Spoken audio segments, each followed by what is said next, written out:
smokes in the useless way, if I would have mentioned. We gotta like get the zone. How are we gonna get the zone now, huh?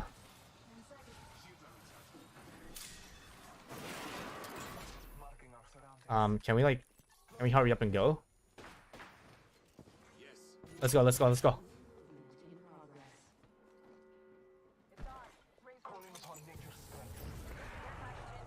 I'm just gonna go myself, dude, at this point.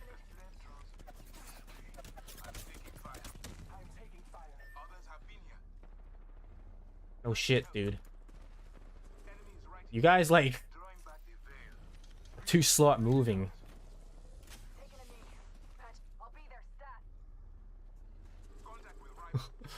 What is this Bangalore doing? This Bangalore got every single one of us. What is going on? What?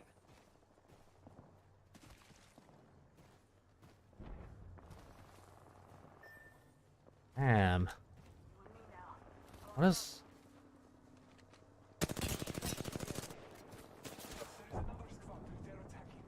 I'm gonna wait a minute.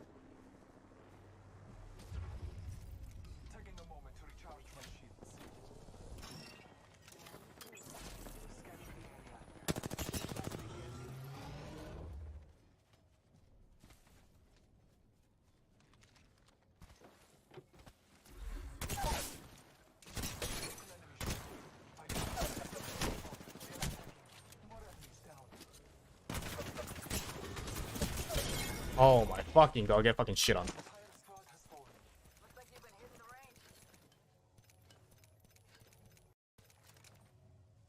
So what happened? I don't exactly know. Don't ask me.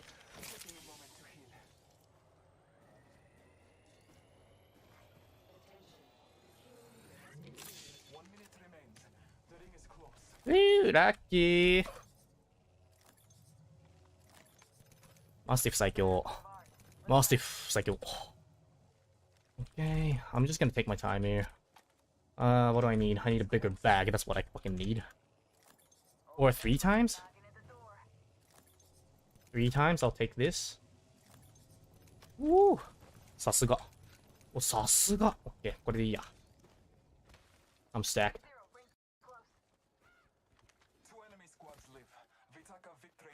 How am I gonna win with this guy, dude?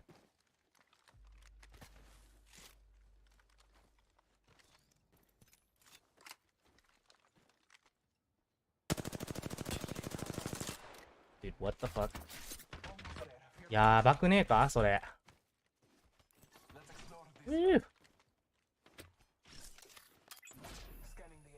Huh.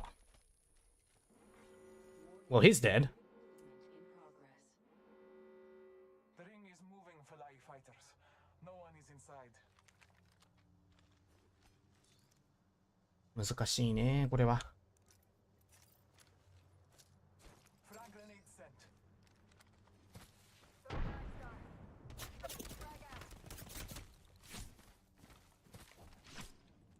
Deploying heat shield. Healing. Watch my back.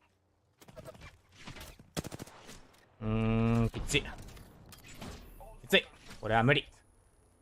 Impossible. Damn, is this guy like...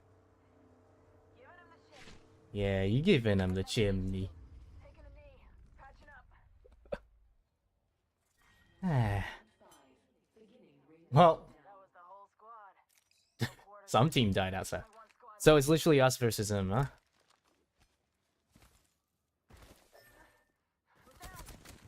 Well, it's up to me to 1v3 this. Marking our surroundings. Trust in the old やばいね、もうこれ。わあ Yo, that's not fair. You're bullying me. Had 2 useless fucking teammates. What am I meant to do? Come with me. Over here. The bank is doing her best. Doing her best now. Doing her best. Yeah. May the gods bless me. I don't know why they didn't just run. They just like literally wasted the time. Unlucky. It happens. That's Apex in a nutshell for you.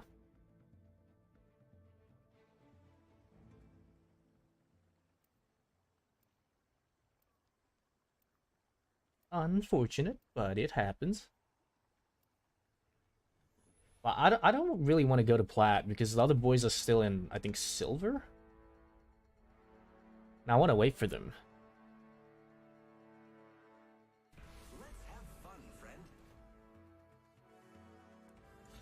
I go Bloodhound again. And you are with me. And today we fight. Nice. Yeah, I think the duo were probably new. I mean, people who plays Bangalore is new in general. I was about to just say. Wait, how are they in, like...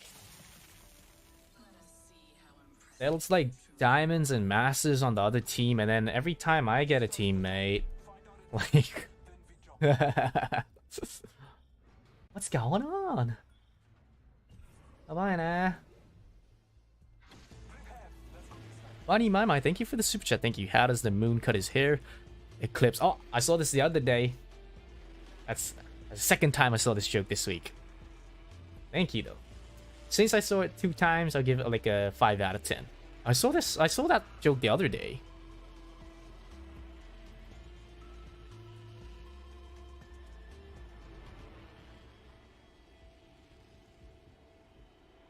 Yeah, like, people who uses Pathy and Bangalore, in my opinion, are either completely new people, completely cracked people, or cheaters. There's no in-between. There is never an in-between in these, like, characters. The most, like, character I see people cheat on is Bangalore and Pathy. And Gibby as well, actually. Gibby as well. I see Gibby a lot in cheating. And I'm like spitting facts. Like Wraith, you don't see that many Wraith cheaters actually. Yeah, there are like Wraith cheaters this and there, but you don't see them as much as Bloodhound 2. I don't see any. I've never really went up against Bloodhound cheaters. Why would they use Bloodhound if they're like cheating? They have wall hacks, they have aimbot. They don't need to use. So the reason why they don't play Wraith, right, is because Wraith, you need to know the timing to use a Q. And these people who cheat, they don't know most of the time. They're really shit at it. So you can beat them mechanic-wise. Cheaters. They're pretty easy to beat mechanic-wise, but... For example, if they have like, if they're holding like a high position on you and they're just beaming you, then it's pretty much... So the reason why they use Gibby is not for themselves, but for whoever they're trying to boost the RP for, you know? And Bangalore is just obvious, you know? They can just smoke themselves and just run. So people who uses Gibby and cheats are usually like, you know, they do it for business, let's just say. They get paid to cheat and boost accounts, you know? Do you think smurfing counts as cheating? I don't think so. I don't think smurfing counts as cheating, but it does definitely ruin a experience for some people, I could say. I mean, it really depends, like... That's a difficult question. Is smurfing cheating? I personally don't think so. You know? The reason why is because I dealt with that shit and, you know, gamers go through that, you know? It's just a...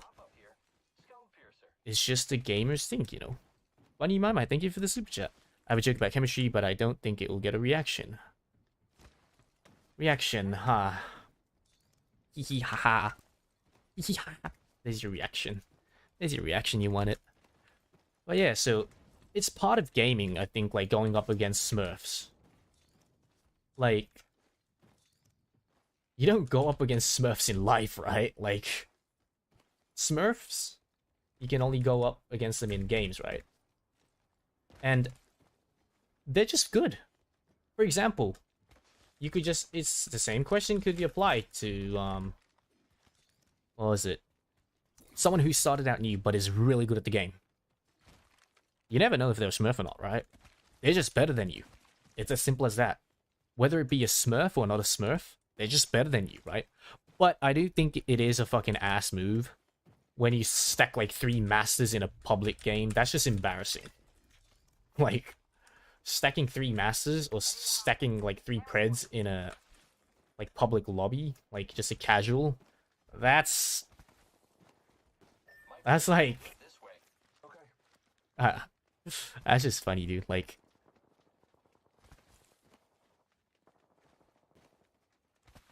yeah, maidenless behavior, literally. Yeah,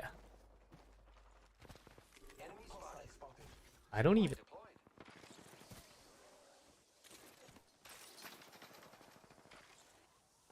Are we even gonna do this? Like, bro, they could just jump out and then go to zone. Like, I don't think it works like that, buddy. Man.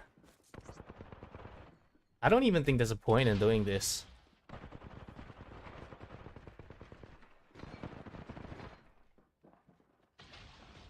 I don't think there's a point in camping, boys. Let me just like...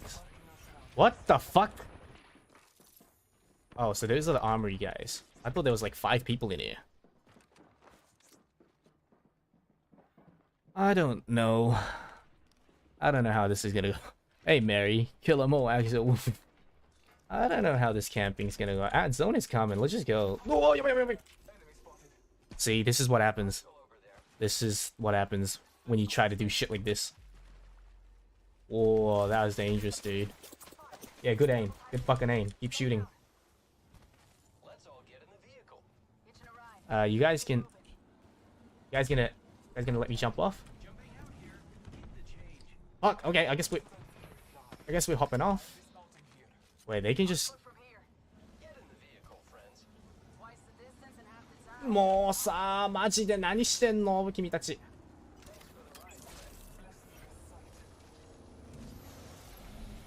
I don't want to fight here. But I guess we must. もう後ろいるってほら。I can't, dude. I don't know what you guys are doing.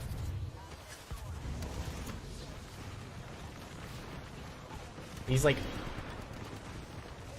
IQ players like hurt my fucking brain.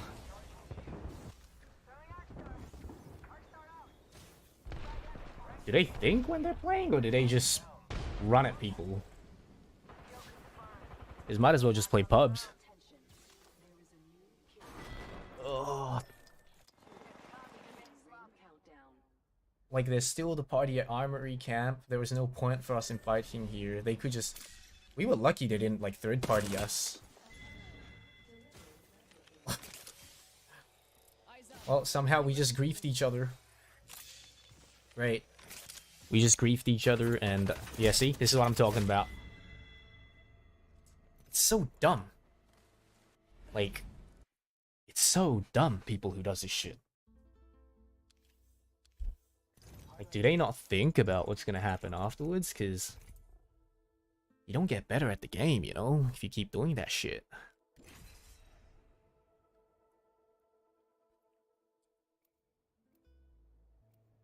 It was good until the point they hopped on the vehicle, right? I hopped on. We should have just zoomed through the vehicle. Nice try, thank you. ありがとう。ゼロ月さん、スーパーチャットありがとうございます。Thank you for the super chat, thank you.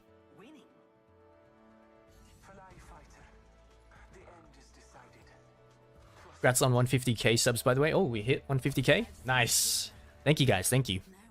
ありがとう, thank you. No, it's not, one person didn't survive. That was from the armory camp, so the guys who were camping us on the zipline were the ones who were waiting for us to die. I mean, to, like, get the guys in the armory camp. But then... How should I explain? It's a bit difficult. Shay Sky, thank you for the 5 membership gift. Thank you. Thank you so much. I appreciate it. Thank you.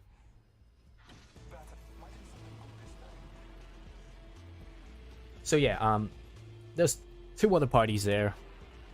One party decided to fly in on us, and when we could have just taken the vehicle and fucked off, my teammates decided to stay and fight. I don't know why, but you know, I guess people all has their reasonings. Satomian, thank you for the 5 membership gift. Thank you. Thank you very much. I appreciate it. Alice Blue, thank you for the 5 membership gift. Thank you. Thank you so much. Damn, the membership gifts. Thank you guys. Thank you. Like I said, you know, you guys don't have to... You guys don't have to, you know, give me that much. It's okay. Don't worry. I really appreciate it, but... You know, get some nice food for yourselves. Let me just close this thing, because it's asking me to put an ad out, but I don't want to do that, so... He's in the ring, please. Hey, nice. Go up. I can't see this name because my chat went up by so fast, but I think the name is Ivy. From the icon? I think from the icon, I remember it's Ivy. I'm sorry if I got the name wrong, or the icon wrong. But thank you for the super chat. If it is you, Ivy. Thank you. Thank you so much. I appreciate it. Optics here. Close range. And here you go.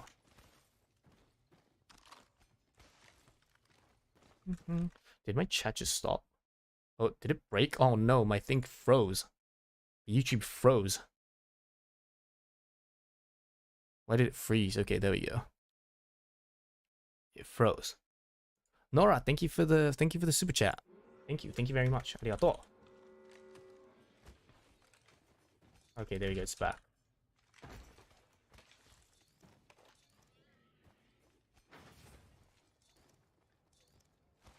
I have materials for us. Wi-Fi, thank you for the super chat. Thank you. Ado-chan, thank you for the super chat. Thank you. Shell, thank you for the super chat. Thank you, guys. Thank you so much. As I said, you guys don't need to send me this much. I already appreciate you guys just watching me, so don't worry about it, okay? But thank you, though. Thank you. I really appreciate it. A care package. Roomba, thank you for the super chat. Thank you. I play Pathfinder because it's fun, honestly. Yeah, like, just play characters you find fun, you know? That's the whole point of playing games, right? サコさんスーパーチャットありがとうございます。感謝します。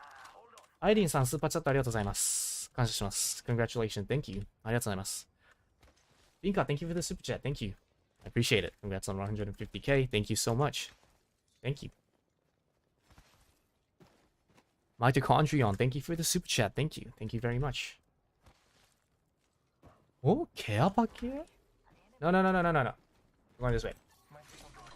We're going this way. I'm not going with you guys. You guys can go fight if you guys want to fight. You guys want to die? You guys can go. Because I'm not going. Yep, you see, Horizon. Well, someone took the... Okay, never mind. I was about to get pissed because I thought someone took the care package, but they left it for me. Thank you. Arigato. Ooh, this is kind of juicy. Yattane. Okay. Okay, let me just sit down and read my super chats for a bit. Just try read my names out the best as I can. Let me sit here. Okay, let me read. What did I miss out on? Okay. Jenny Trent, thank you for the super chat. TS015, thank you for the super chat. Elena Crystal, thank you for the super chat. Elaine, thank you for the super chat. Ra, thank you for the super chat. And Aaron, thank you for the super chat. Thank you. I'm sorry I can't read in depth because I'm playing Apex right now. If it was like Zelda, I would be able to, but I'm just in a war field right now, so. But we got the Kraber, 150k sub Kraber. I did it too juicy. Not gonna lie, I can already feel like I'm gonna fuck up with this. Every time something special happens, I'm bound to fuck it up. But that Mastiff play was kind of good, though. That Mastiff play was kind of nuts. I don't like playing here. These houses are not good to play in.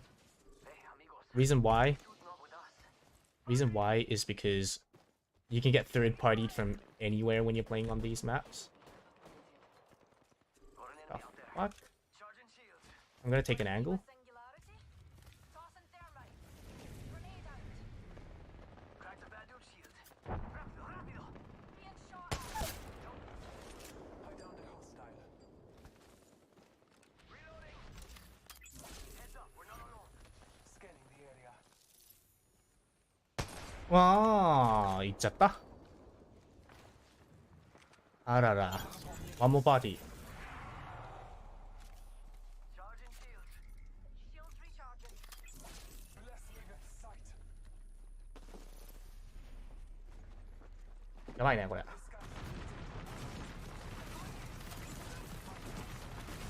マジで Why are there so many fucking Bangalores, dude? Honestly. So cringe.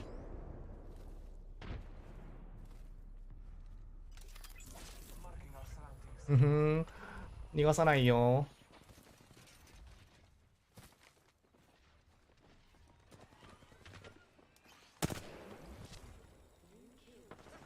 We got trouble.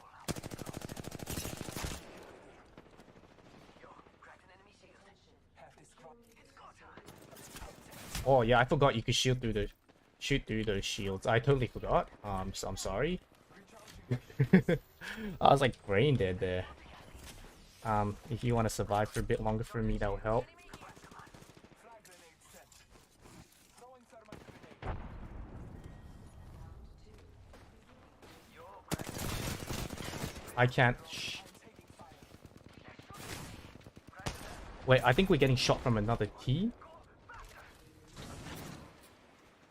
Charging up my shields. Can you like? Yo, cracked an enemy shield. Reloading. ちょっと待ってね。 Scanning the area. Taking the moment to charge my Dude, pop your fucking knock. Mm.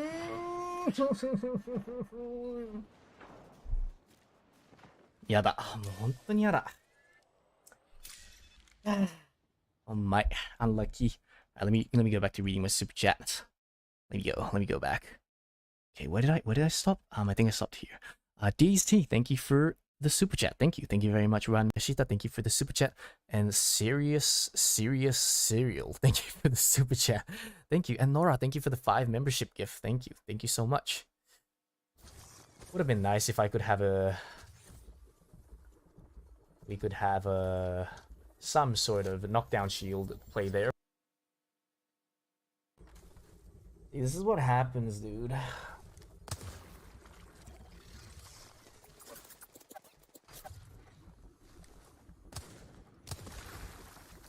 This person's pretty good, this Octane.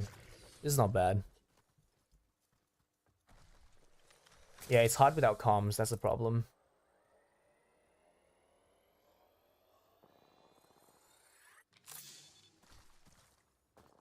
I don't know, I feel like that Horizon pushed up too far though. Like, we should have just played at the rocks and I think she just jumped in.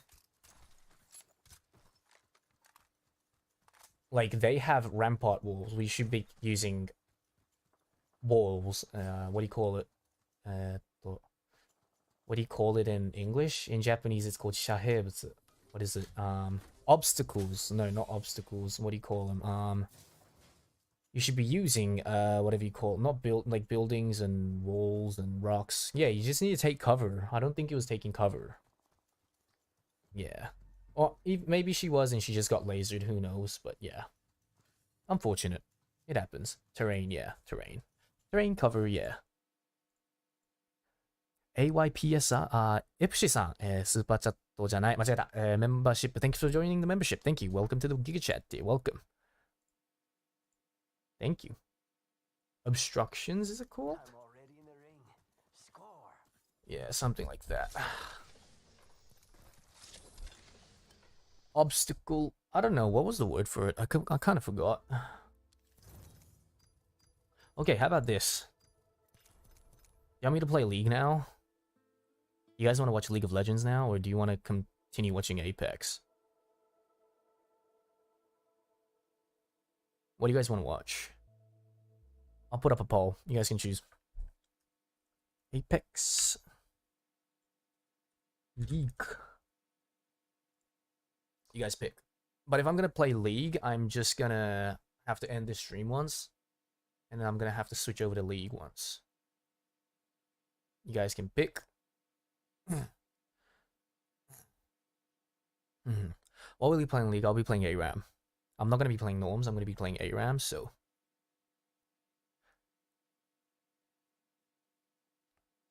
Yeah, ARAM. I think we've played Apex for about 2 hours now, so if you guys want to switch it up, we can switch it up, or if we want to continue playing Apex, we can continue playing Apex. Sue, thank you for the super chat. Thank you. Congrats on 150k. Axel, treat yourself with nice frappuccino to celebrate the good luck on, celebrate and good luck on collab tomorrow. Thank you so much. Yeah, for those of you guys don't know, we're gonna be I'm gonna be collabing with Zeta Senpai from Hololab ID 3rd Gen. Yeah, we're gonna be playing Don't Stop Talking, was it? Or Keep Talking So No One Dies. I think it was, yeah. Yeah.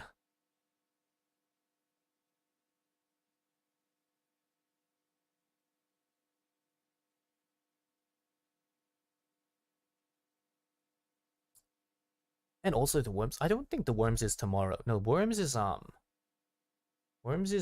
Monday for me. So Worms is not tomorrow. Tomorrow is collab with Zeta Senpai.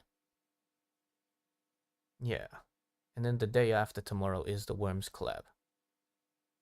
I'm a bit scared, not gonna lie. None of the boys are with me, so they all perished in like the first round. I thought at least like Noah OG would make it. I was like Jessica, thank you for the super chat. Thank you. Congrats on 150k. Thank you so much.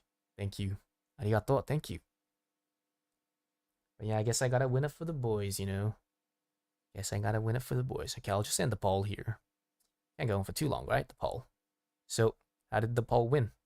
League 55%, Apex 44%. Okay, so we'll play League. Let me just make my new place. I'll just keep chatting while I'm making this though. Let's see. I'd say, oh my god.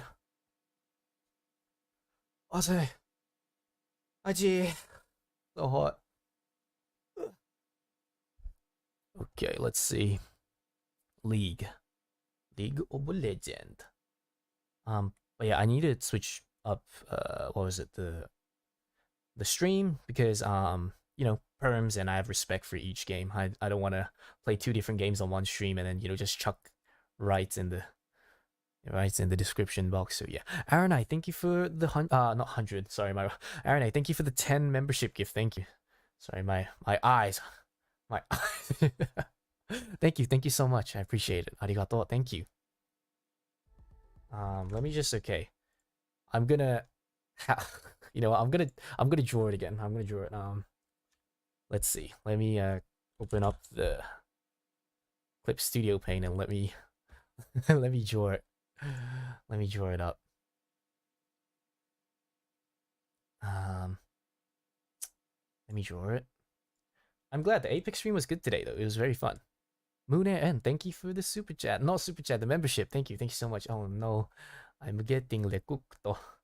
Okay, League of Legends. So I think it should be in like in blue, right? League of Legends. LOL.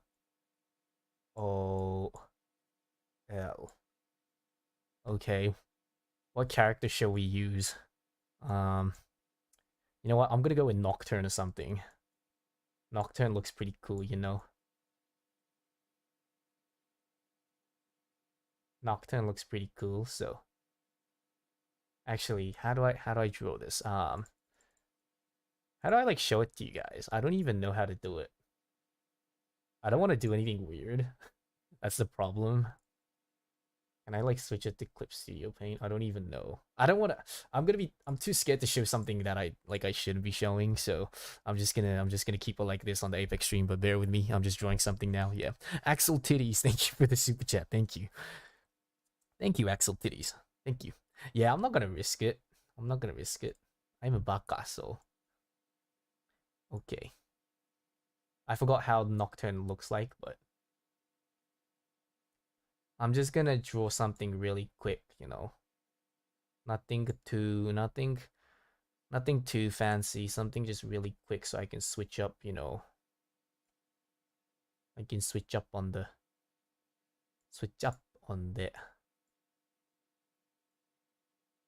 stream, but ooh, where's the bucket? The bucket, and then I ooh, かっこいいね. That's pretty cool. That's like that. And then Mr. Nocturne, you have some hands. And you're like floating. Damn, this is like budget Nocturne. Holy shit. Nishi, thank you for the super chat. Thank you. Congrats on 150k. Have some water and posture check for you and all the axolotls. Thank you. Thank you so much. I appreciate it. Arigato.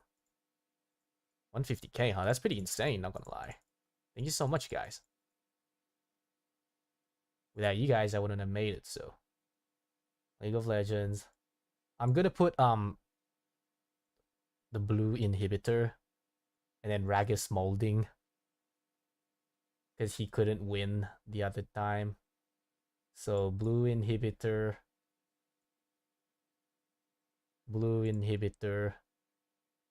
and then it's kind of like the blue inhibitor is like cracked and they're losing. And then a cheeky hee from Mr. Nocturne. And then out there on this side molding. How do I draw out there? I don't know. I'm just gonna give him a wig. How do I draw Mr. Out there? How do I draw Mr. Out there? Let's see. We get this color. Out there gonna look like sad. Out there gotta look sad.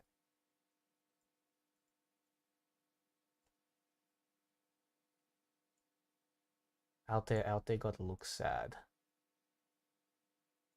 Gotta draw a tear on his face as well. Okay. Let's give Out there a dumpy. How's that? We always give Magni a dumpy. Let's give Out there a dumpy too. Okay. No. And then Out there's losing. Okay. Great. League of Legends. Seems very League of Legends. Okay, I'm gonna save this and then I'm gonna save this as a PNG file and LOL Ragus edition. Yep, I save this and then go to YouTube and then how do I make a new, do I have to end stream before I make a new, like, what do you call it? Let's see if I can make it.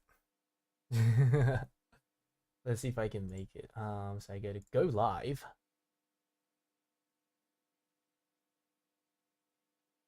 I can just schedule stream here. Okay, schedule stream, streaming software, and I'm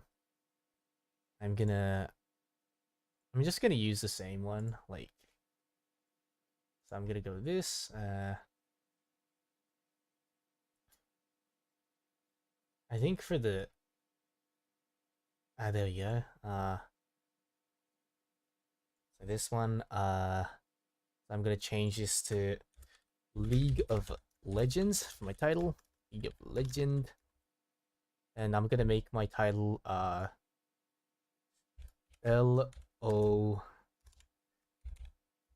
ARAM games, in bracket, Shits and Giggle edition. Shits and Giggles edition. So we're gonna have different editions each time we play League of Legends. This one's the Shit and Giggle editions.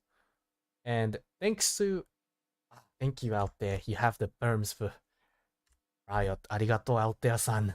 I can just copy and paste this perms. Thank you. And then I just copy the League of Legends art. Damn, my art. I'm looking a bit too much like Da Vinci. What is it with my art? What is it? Get category gaming, and then we pick League of Legends. Next, we do this. I'm sorry it's taking a bit of time, chat. Come in there. Damn, why did I even need to do the poll if I'm just gonna play every single game, right? Okay, I'll just make it like, yeah, this time. Okay. So there we go.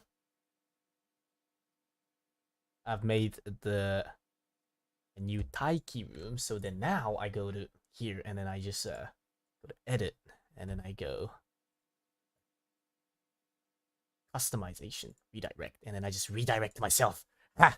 I've hacked the system. I have hacked the system. The sistemo. Hack le sistemo. And then nice shit. Okay, and then I'm just gonna so I'm gonna end this Apex stream. Everyone, thanks for coming. You guys are gonna get redirected to the other stream anyway. So if you guys want to sit here, just sit here. I will see you guys on the other stream. So see you guys there. Bye bye, minasan. Bye bye.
On Sunday night, November 22nd, 1987, residents of Chicago were sitting down to watch the local news on WGN-TV when a report about the Chicago Bears was suddenly interrupted by a mysterious video. The video had no audio and only depicted a man in a Max Headroom mask. After the interruption stopped, the anchor, Dan Roan, had this to say. Well, if you're wondering what's happened, so am I. Max Headroom, as I'm assuming some of you don't know, is a character who is supposed to be the world's first computer-generated TV host. Headroom. Max Headroom. He was a very popular character around the time this happened, and it's safe to assume that most of the audience recognized him. And this would not be the last appearance of the man with the Max Headroom mask that night. A few hours later, a broadcast of Doctor Who on WTTW-TV in Chicago was also interrupted by the hacker. And this time there was audio. I'll get you a hot drink, miss. Some dry clothes. Because he's a freaking nerd. I think I'm better than Chuck Swirsky. Freaking with The Chuck Swirsky that he's talking about is a sportscaster for WGN-TV, who you might remember was the first station that got hacked. Oh, Jesus.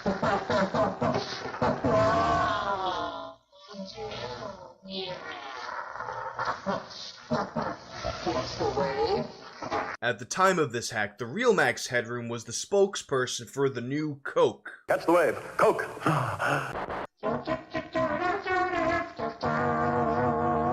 Note that the song he's singing here is the theme song from an old cartoon called Clutch Cargo. Clutch Cargo with his pals Spinner and Paddlefoot in another exciting adventure, Pirate Isle. Ooga-looga, Clutch Cargo. Oogle-oogle to you, Snowshoe.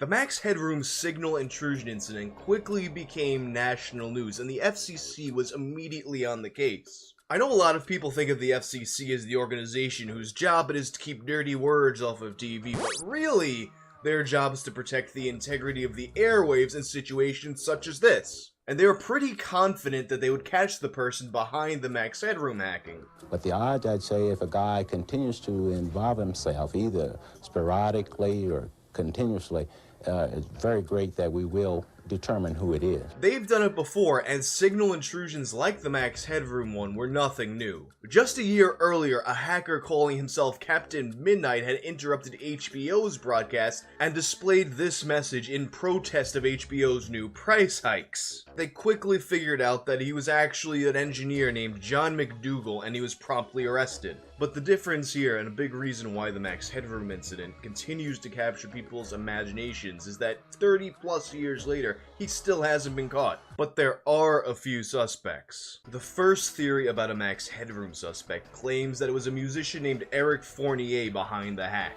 The primary piece of evidence that people use to tie these two together are the aesthetic similarities between the Max Headroom video and a video series created by Eric. This series stars a character called Shay St. John, and he had a few standalone movies for it, as well as some videos that were kind of popular in the early days of YouTube. Unfortunately, his original channel was deleted by YouTube, a big surprise there, but the videos that do remain do reveal a kind of similarity.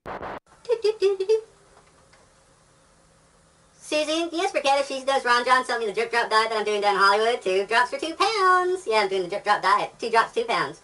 According to Vice Motherboard, the Eric Fournier theory is as follows. The legend is that Eric, who lived in nearby Bloomington, Indiana at the time and played in a punk band called the Blood Farmers, simply wanted exposure for his band's music videos. At the last minute, he decided to ditch the idea of broadcasting one of their videos out of fear that they would be identified, and reverted instead to his own spontaneous performance. The idea that Eric reverted to a spontaneous performance, to me, contradicts what we see in the actual video. The Max Headroom video could obviously not have been performed live, as there's a very clear cut when they jump to the spanking scene. Or as this newscaster referred to the scene, a portion of his or her anatomy. A portion of his anatomy. I'm so glad TV's dying. Another piece of evidence contradicting this theory is that one of Eric's former bandmates said that none of them ever went to Chicago. They didn't have the technical knowledge required to pull this off, and even if they did, they didn't have any music videos to play at all. And unfortunately, Eric himself isn't able to deny this theory, as he passed away in 2010, leaving behind the mystery and his creepy artwork. But the same year Eric passed away, another set of suspects emerged. In a Reddit post made in 2010, a user named B-Pogue claimed that he might know who did it. In this post, B-Pogue told the story of two brothers who he nicknamed J and K so as not to potentially reveal their identities to the FCC or anyone who might still want to prosecute them for this crime. J and K were two brothers who were deeply involved in Chicago's local hacking and phreaking scene in the 80s and 90s. Having an interest in this but being significantly younger, B-Pogue was a bit of a hanger-on in the scene. Although he mostly communicated with these people through dial-up bulletin board services, there were a few occasions where they would meet up in real life. And it was one of these real-life meetups that might have potentially exposed the person behind the Max Headroom hackings. One of these get-togethers was in an apartment in a town called La Grange, a suburb of Chicago, in the winter of 1987. Kay lived in a shared apartment with his girlfriend along with a roommate, also a fellow hacker, who we'll refer to as M. Practically every square inch, with the exception of one corner, was packed with systems working and some apparently non-working. Anyway, the apartment was located in a rather rundown-looking apartment high-rise, maybe 4 to 5 stories tall, located within walking distance of a Pizza Hut. We all walked over there and did lunch and dinner there that day. Before he gets into the details of what was said that day, he explains why he believes that Jay was the man behind the mask. The first point he says is that Jay had the same sense of humor as the guy in the video. Jay, despite having fairly severe autism and coming off as basically crazy, was actually kind of funny. His sense of humor was sort of disturbing, sort of sexually deviant in nature. Although it's circumstantial, this is the first bit of evidence I have. The Max Headroom video features a guy who at one point holds up what appears to be a vibrator or a dildo, or as the reporter would say, the display of a marital aid. The end of the video shows a woman dressed up like Annie Oakley swatting someone's bare ass with a fly swatter. This is the sort of humor that Jay loved. All of his jokes constantly involved something childish and or sexually deviant. The video, for all intents and purposes, is a perfect reflection of Jay's sense of humor, scattered, nervous, and comically sexually deviant. But it wasn't just the sense of humor, it was also the speaking patterns that B-Pogue said resembled Jay's. Here's an example of a conversation he gave to demonstrate this. Hey Jay, how old are you anyway? Oh, do you know why I told you not to sit in the front seat? Why? Oh, in case you said something stupid. What do you mean? There's a surprise under the seat for people who say something stupid. Oh, if you say something stupid, huh? What TV shows do you watch? I don't really watch TV. Hey, I'm hungry. Ooh, I hope you don't say something stupid. What I'm trying to illustrate here is that Jay often jumped around randomly back and forth to different subjects when he talked. He never really kept a clear line of conversation. This brings us to the next bit of circumstantial evidence. If you watch the video, the person behind the mask jumps around in exactly the same way as Jay. The problem is, I never spoke with Jay for anything other than that ride home, but the way he spoke was in line with the type of verbal mannerisms of the guy in the mask. Where most people would say, in conversation, Jay said, oh, in various lengths. Oh, if he struggled to find something to say. Another small circumstantial piece of evidence was the Clutch Cargo connection. It's a minor point, but Clutch Cargo would have also been contemporaneous to Jay's childhood. Clutch Cargo was an early 60s cartoon. Only someone born in the 50s would have been able to sing the theme song. If Jay was about 30 at the time, 1987, then this would make sense. But as B-Pogue said, this is all circumstantial evidence. The real smoking gun in this case was something a lot more substantial. Jay was at the party in the apartment that afternoon. I didn't talk with him directly. Me and the friend of mine that I was there with didn't really talk to anybody that day, but I did overhear what the others were talking about. They were referring to Jay planning to do something big over the weekend. I remember that word, big, because it piqued my curiosity as to what might be considered big by their standards. I later asked them collectively during the dinner we all had at Pizza Hut later that night what they were talking about earlier, what big was. And someone, probably Kay, told me to just watch Channel 11 later that night, as sort of an offhanded suggestion. I did happen to be watching Channel 11 later that night, having forgotten about the whole big conversation earlier that day. I saw it, but I didn't put 2 and 2 together at the time. So putting all this together, B-Pogue said that it was his belief that Jay was Max Headroom, Kay was the cameraman, and Kay's girlfriend was the girl with the fly swatter.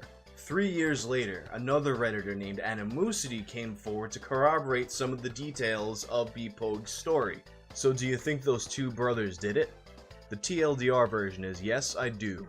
Here's the long version. In 1987, I was 16 and D-Dial BBS were coming to a slow close. These guys were part of the local BBS D-Dial scene, which is how I knew them. I was kind of interested in their roomie as a potential hookup and drove to the apartment a time or two to hang out. I remember seeing heavy-duty AV equipment there, but I had no idea what it was used for and no one was interested in enlightening me. After the broadcast was broken into, word was going around the D-Dial scene about who did it. Fingers were being pointed at the guys living in the apartment.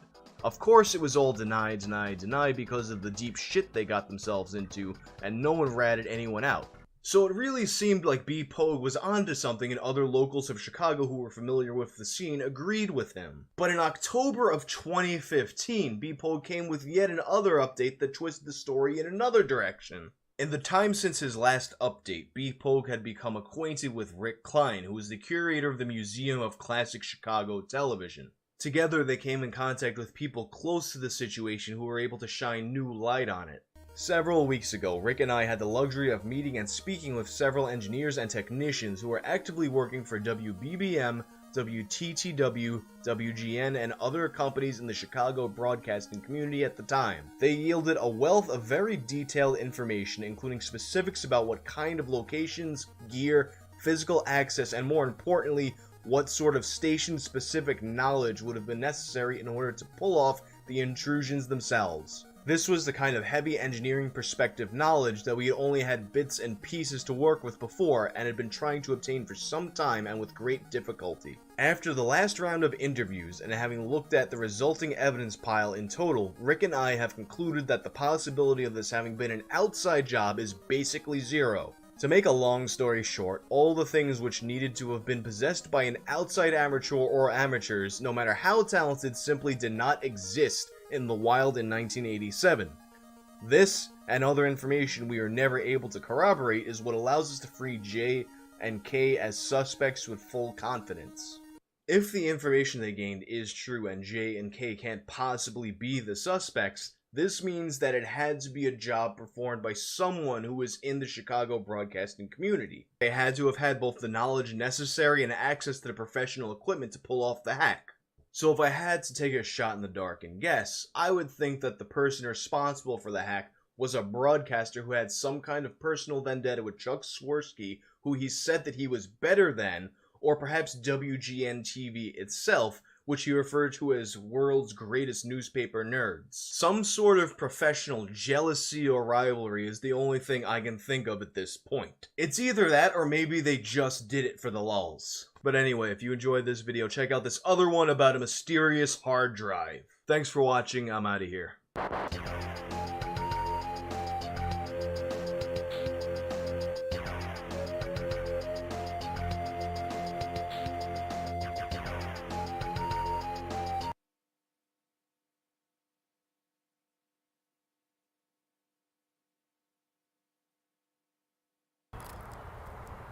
The scariest story I've ever read was written over 100 years ago by Jack London. It's called To Build a Fire. This story has very few hallmarks of your typical horror writing. There's only one human character, and he is generally very sane. There are no spirits of the dead, no nightmares or hauntings, no guilt that ticks away like a time bomb. And yet, while reading To Build a Fire, I feel paralyzed in a way I haven't felt with any other written work. It is all of 16 pages long. It is about a man freezing to death. He doesn't start freezing, though. He starts confident and decently prepared, hiking alone through the Yukon back to a logging camp. The narration even describes him as quick and ready in the things of life. But as becomes immediately apparent, it only flatters him to highlight his naivete. Should he be traveling with only a dog as a companion? No, he should not. Could he have worn more protective gear? Sure. But his real arrogance, the narration says, is that he was not able to imagine. 50 degrees below zero meant 80 degrees of frost. Such facts told him that it was cold and uncomfortable, and that was all. It did not lead him to consider his weaknesses as a creature affected by temperature, nor did he think about man's general weakness, able to live only within narrow limits of heat and cold. Most of us, in our day-to-day lives, live within this narrow spectrum of heat and cold and do so relatively thoughtlessly. Although we may not enjoy being cold, although we may build our houses and societies to avoid it, true phregophobia or cryophobia, fear of the cold, isn't a common one. Maybe it's because the cold feels predictable, kept in check by a calendar. Maybe it's because we can always bundle up, just keep putting on layers. Maybe it's because, unlike spiders, or the dark, or an unexpected noise at night, few of us have really experienced the cold. Few of us have seen how ruthlessly it will break body and mind and spirit. The cold magnifies our flaws, reveals our every imperfection. It does not forgive mistakes.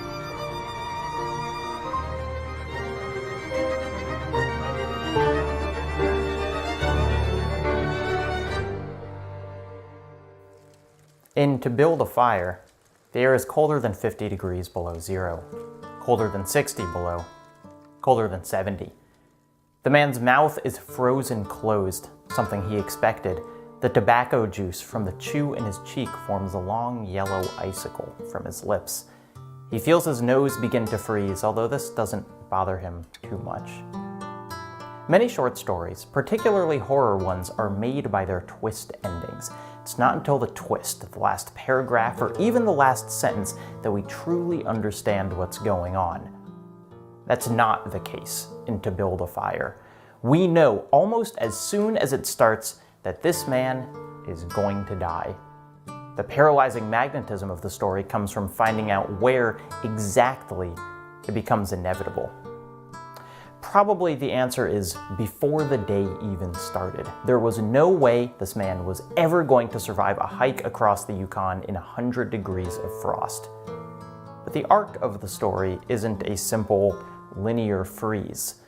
It's a horrible series of dominoes that fall one after the other. The first domino, probably, is the man plunging his leg into an icy pool just below a frozen riverbed. He had been carefully walking along this creek. He had looked for signs of hidden water. It didn't matter. But a frozen leg is only a death sentence if one can't build a fire, and the man can. He sits down with his frozen leg and patiently builds it the way you need to build a fire, growing slowly from scraps of bark and dry grass to full-size sticks. Feeling begins to return to the man's fingers and toes, and the way London describes the feeling leaving your extremities in the cold is poetic, but not inaccurate.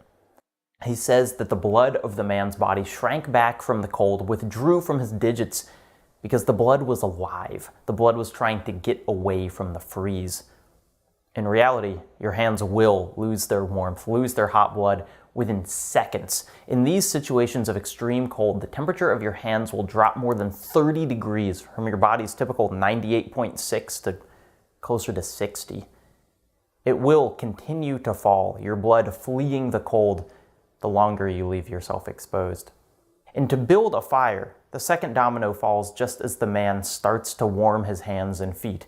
His fire, his savior, becomes his downfall. The heat from the flames rises into the branches of the tree above him. The tree warms just enough that the snow slips off its branches. Falling to the forest floor, it falls directly on the fragile collection of kindling, smothering the flames instantly. The fire, his lifeline, is out. This is the first time in the story where the man realizes how dire a situation he's really in. London writes that the fire being snuffed out was like hearing his own judgment of death. But he continues to fight. He can build another fire, this time not under a tree. He gathers more dry grass and sticks, although he has trouble closing his fingers around them. He has more bark to use for kindling in his pocket, although he can no longer feel it. The dominoes are falling faster now. He tries to hold the box of matches, but his deadened fingers drop it into the snow. He tries again and again to pick it up, but he can't. In a last-ditch effort, he spills everything left in the box, and against all odds manages to strike them all at once. 70 matches blaze to life in his hands. He refuses to let them go, even when he can faintly feel them burning the flesh on his hands. In his desperation, he succeeds. He manages to light another fire for almost 30 seconds, until he attempts to readjust the pile, and his hands, shaking uncontrollably, scatter the burning twigs across the snow. It's all over by this point, and yet it keeps going. The man thinks that if he could kill the dog, his only companion, he could warm his hands in its body and build another fire. But he doesn't have the strength. He somehow finds the energy to run, and he does blindly what feels like miles, but was likely less than 100 feet. He feels strangely warm, and pictures himself among the men that one day may find his body. He falls asleep.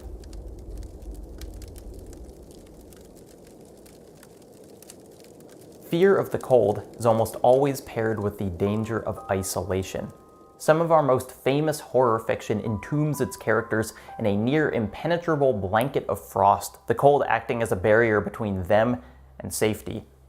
In The Shining, for instance, Jack Torrance and his family go to live at the Overlook Hotel during the winter, intending to do some upkeep on the premises and enjoy the weather-enforced family time. But as the cold closes in, the snow walling off the hotel from the rest of the world, the winter season of the Overlook Hotel instead externalizes the danger of the story.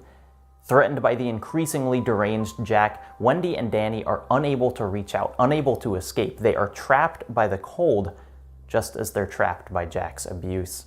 Within The Shining, there's also the unspoken notion that nothing, not the people, nor even the hotel itself, is designed for this kind of cold.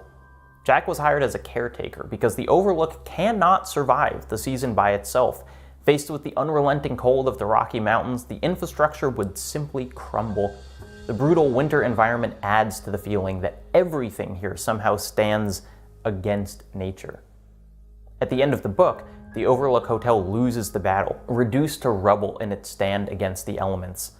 In the film, however, the cold deals a more personal end to Jack. He is frozen and thus preserved on the premises, rooted by the ice in space and time. In John Carpenter's The Thing, and the short story it's based on, the blasted frozen desert of the Antarctic similarly serves as a wall between the characters and the rest of civilization.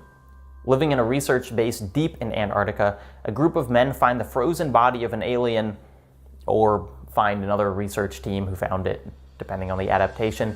They recover its frozen body and examine it, but it's not long until the alien, awakened from its frozen slumber, starts to slaughter and impersonate the crew. Although the titular thing is an abomination, a horror, the men stay close to it because they simply have no other choice. The alien may kill them, the cold will, no question. In the story, even before the creature is revealed, the outside is simply referred to as White Death, death of a needle-fingered cold driven before the wind, sucking heat from any warm thing. The Antarctic is alien to the humans too, more similar to the surface of a barren moon than any other landscape on Earth. Externalized danger, once again causing interior panic. Every struggle exacerbated because of the inhuman cold around them in the never-ending night. But in both The Shining and The Thing, the cold refuses to discriminate between pro and antagonist. Jack freezes within the hedge maze, no amount of manic energy able to combat the ice. In The Thing, the Antarctic is ultimately what preserves the rest of humanity. Although every man at the research station is destined to die by one method or another, the alien is trapped there too. The cold is the great equalizer. Nothing, man nor beast, survives that cold forever. But that doesn't stop them from trying. Perhaps the most famous story of real-life survival in the Antarctic is Admiral Richard Byrd, an American explorer in the early 20th century. Byrd and his expeditions were responsible for several Antarctic experiments and achievements and meteorological readings, etc. Byrd was notably one of the first 2 people to fly over the South Pole in a plane. His rounds of funding for exploration laid the groundwork for much of the research still being done today. But that's not the reason why people know who Richard Byrd is. He's famous because for 5 months of the Antarctic winter, he lived alone in a shack in the continent's interior, while everything for 100 miles tried to murder him. Byrd's stated purpose for spending the winter so far south was to gather scientific data, and the reason he claimed to go alone was because there wouldn't be room for 3, and 2 might just annoy each other. Seriously. But in Alone, his memoir of the expedition, the streak of pride that runs through the whole thing is undeniable. Byrd is a man who understands the value of big, capital letter accomplishments. He'd probably be frustrated that I had to qualify that he was one of 2 people to fly over the South Pole. And so, for reasons explicit and unstated, purposes scientific and aspirational, Byrd and his team essentially buried a shack in the ice, carved a couple channels for food and other supplies, and then his team left, and Byrd remained. The first part of Byrd's stay in the cold goes shockingly well. He takes his weather measurements every day, he creates little projects for himself, organizing the food and emergency supplies, he goes on walks, he reads. It's never easy. It's always living in a fundamentally inhospitable environment, but things go about as well as he hoped they would. However, he knows this accord with the elements is a tenuous one. In his memoir, he writes, "Relax once in the polar regions, and the artificial wall of security which you have so painstakingly erected about yourself may give way without warning." I don't think Byrd would ever say he relaxed, and yet his artificial walls did indeed begin to crumble.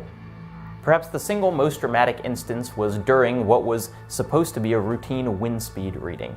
He opens the door to his shack and steps into a blizzard, a solid wall of snow, white death. He writes that millions of tiny pellets exploded in my eyes, stinging like BB shot. He writes that in the senseless explosion of sound, you are reduced to a crawling thing on the margin of a disintegrating world. Nothing will so quickly isolate a man. He steps out into the blizzard, and the gale scrambles his sense of surroundings, and in an instant, the door back into the shack freezes shut. There's another man who lived alone in the cold, slightly less famous than Richard Byrd, slightly more bizarre. Christopher Knight lived as a hermit in the woods of northern Maine, without permanent shelter and almost completely isolated from other people, for 27 years. He stayed in a camp built in a near-invisible clearing between rocks and the forest. He stole from nearby houses. He lived there for almost 3 decades and only spoke to another person once. A startled, "Aye," as he encountered an unexpected hiker. Knight was so determined to be alone and so paranoid of his camp being found that he never lit a fire. Not once. He survived 27 winters of Maine outside without heat, with scavenged camp materials and a single-minded determination not to die. Winters in Maine, though not Antarctic cold, can drop to -40 degrees and below, and yet somehow, Knight's strategy for survival relied almost exclusively on determination. Far from hibernating, he feared that the winters were so cold, the chill so brutal, that if he was asleep during the coldest hours, he may never wake up. Instead, during the harshest freezes, Knight forced himself awake at 2 a.m. and paced around his camp for hours, pacing until daybreak. Sleep was the enemy. Relaxation was the enemy. If he let himself submit to the cold, he'd be lost. Richard Byrd didn't die when the door to his shack froze shut. He remembered a shovel that he left outside, managed to brace himself against his ventilation pipes, wedged the handle under the grip of the door, and strained until it popped open. Collapsing inside, he reflected that there were actually harder ways to die than freezing to death. A couple more minutes out in the cold, and his senses would have given way to a lush numbness, a desensitization that makes dying seem easy. The closest Byrd came to dying was not easy, though, and it was not as simple as freezing to death. Instead, it started slowly. He noted in his diary one day that he felt strangely depressed, though nothing particular seemed wrong. This feeling of listlessness continued, his ability to do simple tasks diminished, until one day he finds that his head is pounding so hard he is completely unable to move. His stove, as it turns out, hasn't been ventilating properly. Carbon monoxide from the burning fuel has been filling the shack with a slow stream of poison, gradually robbing Bird of all of his faculties. And so now, in the Antarctic winter, he faces an impossible choice: continue suffering from the poison that leaves him more bedridden every day, or turn off the stove, the thing that was poisoning him, the only source of heat in his world. When Christopher Knight, the hermit, was as close to death as he ever came, months into a particularly brutal winter, he says he saw a literal Lady Death, a cloaked woman who appeared in his camp. He was out of food, out of propane. He was freezing to death in his bed. He recognizes now that Lady Death was probably a hallucination, probably some fevered vision, but he isn't entirely sure. In his darker moments, he says that he still thinks about walking into the woods, sitting down in the cold, and letting Lady Death take him. While Bird lay unable to move in his shack in the Antarctic, he measured the cold by how far the frost crept up the walls.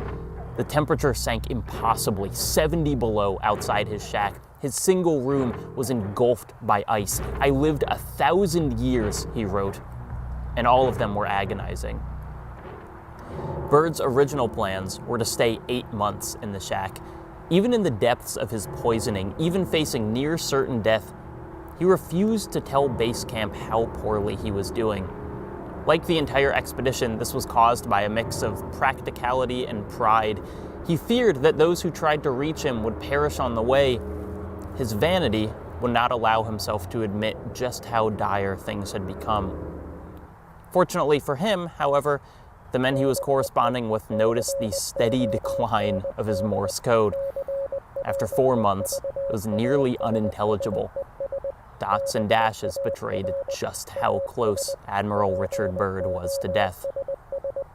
After 5 months, he was rescued. Both men almost died in their self-imposed deep freeze.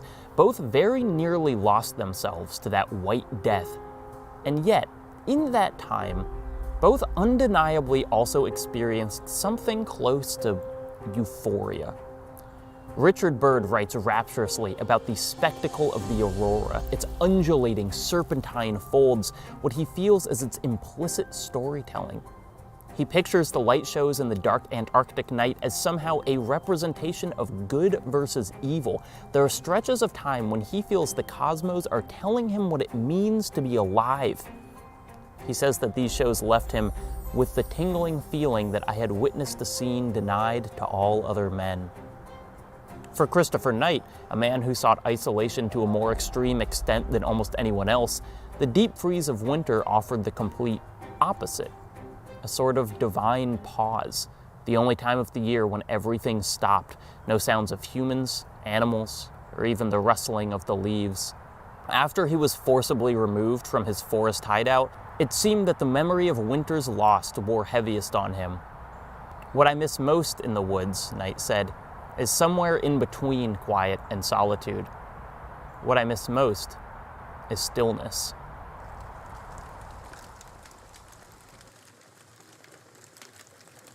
Cold can be an individual antagonist, needle-fingered, intimate, but just as often it serves as a society-level threat. Rare are the people who choose to go out into a freeze unsheltered. Much more often, the cold comes to us. You don't have to think back far for an example of this. In 2021, a series of disastrous winter storms hit the US, and many areas saw huge numbers of people lose power. Texas, most infamously of all, had an almost complete breakdown of its electrical grid during its coldest period in living memory. But it was not, as a point of fact, unprecedented. 10 years earlier, a series of blizzards caused a series of similar rolling blackouts across the state. Recommendations made by experts on how to properly winterize and avoid further catastrophes were subsequently ignored by the state's leaders. And then a decade later, it happened again. Now, to someone who lives further north, the temperature during Texas's freeze may not seem that cold. It almost never dipped below zero. The absolute chilliest days wouldn't be anything unusual in Minnesota or Maine. But of course, the ability to withstand cold on a societal level has little to do with individual toughness, and the numerical temperature matters much less than the resources a place has put into withstanding it. Texas's collapse is instead a reminder that the cold will find the weakness at every point of infrastructure, force open the cracks that can otherwise be ignored. Many of the deaths in Texas weren't from simple hypothermia, but the carbon monoxide poisoning that resulted from improvising home heaters or even fires that spread from never-before-used fireplaces.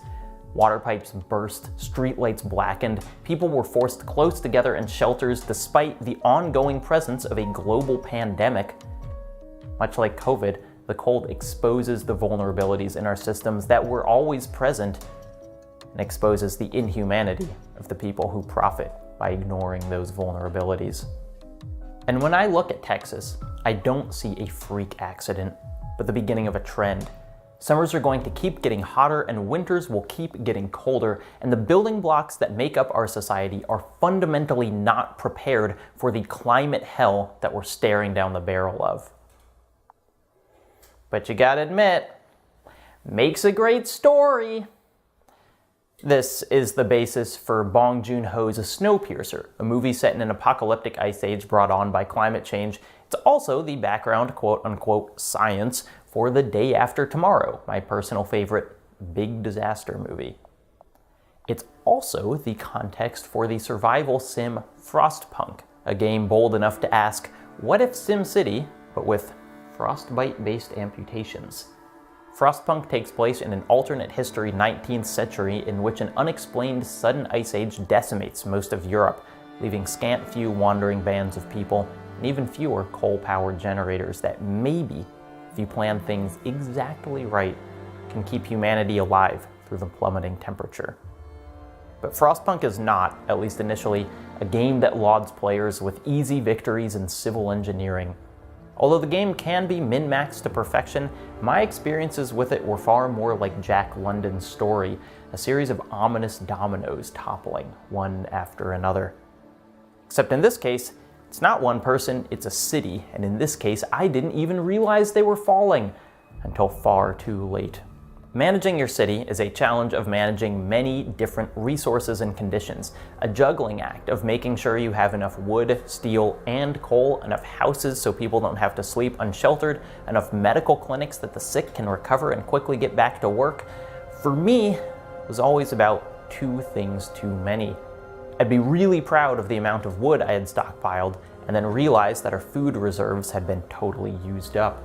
At multiple points, I had to turn almost the entirety of the city's labor force into a coal gathering machine, ignoring every other problem because, if we ran out of coal to keep the heat on, none of the other problems in the city would matter. My adherence to a moral city, my refusal to enforce 14-hour shifts or put children to work, meant that we were constantly on the precipice of disaster. Playing Frostpunk feels like living out the tiny catastrophes of To Build a Fire, making a mistake as simple as dropping a match in the snow, and then watching those mistakes ripple out to hundreds. Early on, I had a team of explorers find a defunct coal mine. They offered me a choice. Should we salvage a modest amount of supplies from the mine now, with the potential of reactivating it later? Or should we completely break down the operation, seize everything now, and just hope for another consistent source of fuel to present itself in the future? I generally pride myself on my delayed gratification, my ability to hold off on immediate rewards for a larger prize in the future, but I looked at this situation and was completely overwhelmed with the immediate gains. 200 pieces of coal, wood, and steel, an absolute fortune. Later in the game, when I had my generator cranked so high that it burned through 200 pieces of coal in a matter of seconds, I thought back to that coal mine. as the temperature plummeted further and further below zero, I realized that I had knocked over the first domino hours before without even thinking about it.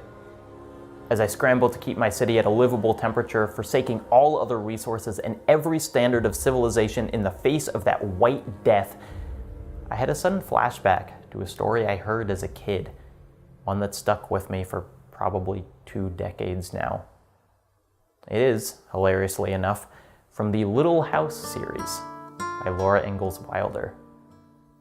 In On the Banks of Plum Creek, Ma and Pa are going to town, but Pa says that he's got to bring the wood inside before he does, because a blizzard is going to roll through.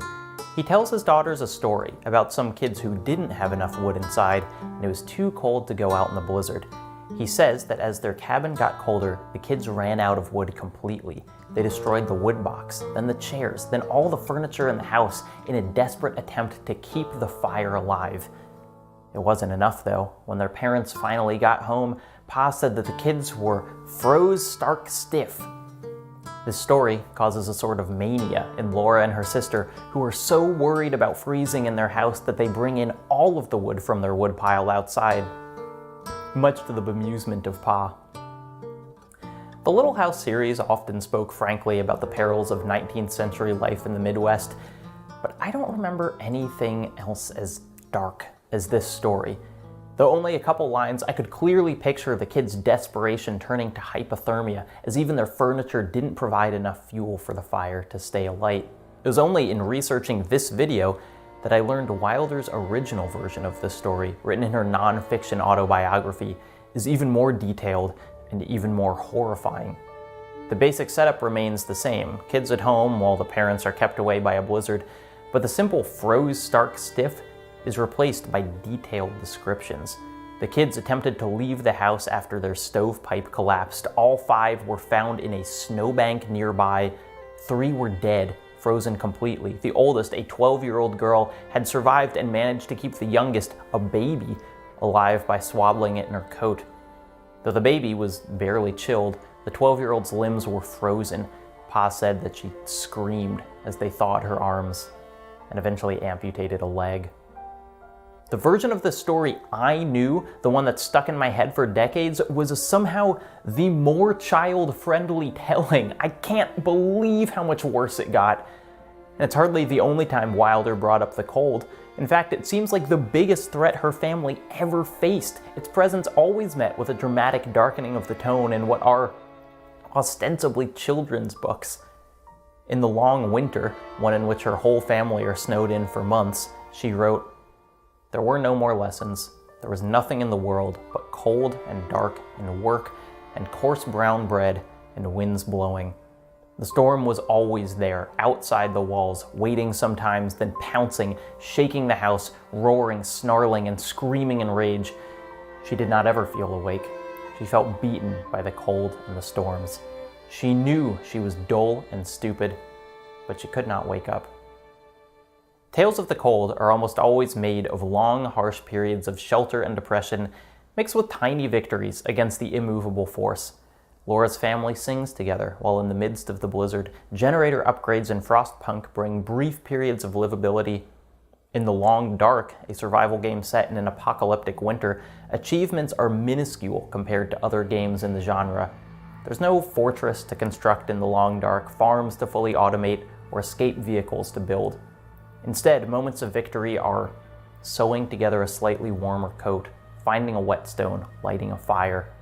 The Long Dark is a pure survival game. Although there are wolves and bears, it's cold and hunger that you'll be fighting for the majority of your time. The end game doesn't look so different from the beginning. Unlike most enemies in video games or antagonists in stories, there is no conquering the cold. You can merely survive it. The cold is a bizarre force, though, because although it can obviously be deadly, it also preserves, not just in food, but in people. Most of you probably have heard of cryonics, the pseudoscientific idea that if you freeze a body now, we'll be able to resuscitate it far in the future. Although cryonics are basically impossible to prove effective with our current technology, which I guess is the point, Cases of survival in impossible cold are not. Far from our popular sayings related to the temperature of death, cold, dead hands, and the like, medical wisdom actually goes in the reverse direction. You're not dead until you're warm and dead. Cardiac arrest generally means death in less than 30 minutes, but if you're frozen, that time can be multiplied, with successful resuscitations after hours. A doctor colloquially known as Professor Popsicle has said, "We've learned that there really is no temperature so low you shouldn't try and save someone." The cold's ability to preserve lends it an almost mythic quality. The same force can maintain the life in a brain frozen for hours, keep a neon-jacketed body locked to the same point of Everest for decades, and mummify a man so effectively that 5,000 years later we can tell what he ate hours before he died. On a purely theoretical level, you have to admire the cold. It is so straightforward, so ruthlessly efficient at what it does. It is, of course, harder to appreciate when you're experiencing it. My favorite gross-out story of the cold, one so absurd I have to include it, is from Howard Somervell, a mountaineer in the early 20th century. Somervell was on one of the earlier attempts to summit Everest, but as the team climbed higher and higher up the mountain, he found himself seized with coughing fits. Somervell eventually coughed so hard that he felt something stick in his throat. He actually begins to choke. He can't call out for help. He sits down in the snow to die, and then finally manages to hack the thing in his throat out into the snow. It was a piece of his own larynx, frostbitten and detached from his innards. He was fine, by the way. Made it back down the mountain, lived another 50 years, just left a little bit of himself behind. Almost 90 years after Somervell's adventure, a Friday in late November 2009, I went on a trip to Grayson Highlands, Virginia with some friends and their parents. Our plan was to hike in, camp a couple nights, explore the trails while we were there. Grayson Highlands is gorgeous, by the way. Most of the mountains are heavily forested, but these are bare, with long sections where you can walk along clear ridgelines. There are rocky outcroppings and beautiful overlooks. It's one of my favorite places in the state to hike. We arrived around noon and started to walk. It was chilly, but in the fun sort of way, the activity of the ascent keeping us warm. It was exciting that the wind occasionally gusted hard enough to almost knock us over. I can't remember exactly when the temperature started to drop. I do know sundown would have been about 5 p.m. I just remember that those gusts started to cut straight through the light windbreaker I was wearing. My flexible gloves didn't seem to retain any heat at all. Looking back, I don't think it was that cold taken in pure degrees. I doubt it sunk much below 15. But in real terms, I was simply unprepared. I had the equipment needed for a sunny fall hike in a southern state, not an overcast mountaintop with sudden temperature changes and a constantly howling wind. To once again quote Jack London, the forecast for that day told me that it was cold and uncomfortable, and that was all. It did not lead me to consider my weaknesses as a creature affected by temperature. I remember getting to our campsite, reaching into my tent bag, and being completely unable to determine if what my numb fingers were touching was the canvas of the tent or the poles that would form the frame. I dumped the whole thing out on the ground and tried to pick up the poles to snap them together, but simply couldn't make the connections. 12 years out, I couldn't tell you if the problem was exclusively physical or if my brain had also somehow been deadened. What I know is I stood there and made no progress, increasingly frustrated and alarmed that I couldn't do the single action I needed to give myself shelter. Within minutes, my dad, who was also on the hike, realized what was going on, gave me his gloves, snapped the poles together, and staked the tent to the ground. I more or less fell inside, got in my sleeping bag at what couldn't have been past 6, and immediately went to sleep. I half remember being woken a little while later, again by my dad, who gave me some food warmed by a camp stove and hot chocolate. I passed out again. Looking back, I think about Christopher Knight, who forced himself awake at the coldest parts of the night, stubbornly paced to keep his body functioning and warm. I failed just about every test the cold threw at me. I am possibly over dramatizing the situation, but in my memory, that is the closest I have ever felt to death. It really felt like my dad saved my life.